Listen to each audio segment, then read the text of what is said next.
Breaking in just the last hour, predator priests and a bombshell grand jury report just released. More than 300 Catholic priests in the state of Pennsylvania are accused of either sexually abusing children themselves or helping others cover up abuse. The number of identifiable young victims, more than 1,000. That's the finding in a 1,300-page grand jury report just out in the last hour. The grand jury for 2 years investigated accusations in 6 of the 8 dioceses in the state of Pennsylvania. Listen to how the grand jury opened its report. I'm quoting here. "We, the members of the grand jury, need you to hear this. We know some of you have heard some of it before. There have been other reports about child sex abuse within the Catholic Church, but never on this scale. For many of us," they write, "those earlier stories happened someplace else, someplace away. Now we know the truth. It happened everywhere. We heard the testimony of dozens of witnesses concerning clergy sex abuse. We subpoenaed and reviewed 500,000 pages of internal diocesan documents. They contained credible allegations against over 300 predator priests. Over 1,000 child victims were identifiable from the church's own records. We believe that the real number of children whose records were lost or who were afraid even to come forward is in the thousands."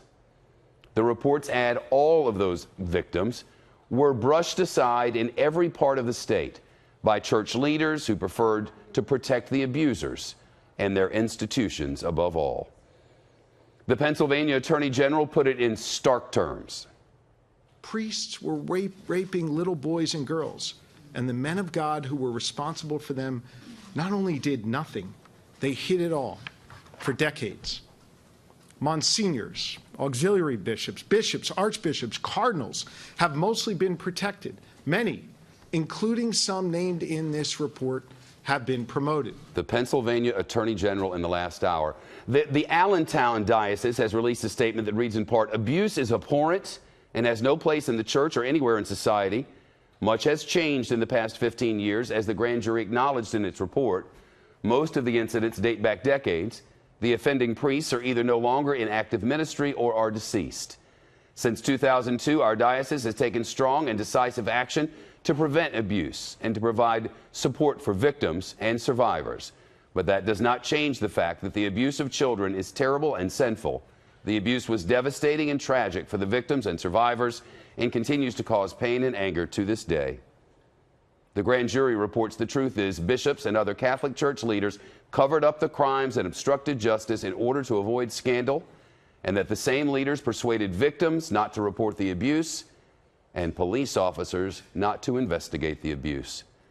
Though some of the allegations do go back for decades and therefore cannot be prosecuted, a priest in the Greensburg, Pennsylvania diocese last month pleaded guilty to molesting a 10-year-old boy, all part of this very report. Though the grand jury said the church records identify more than 1,000 victims, it reports the panel believes the real number is in the thousands.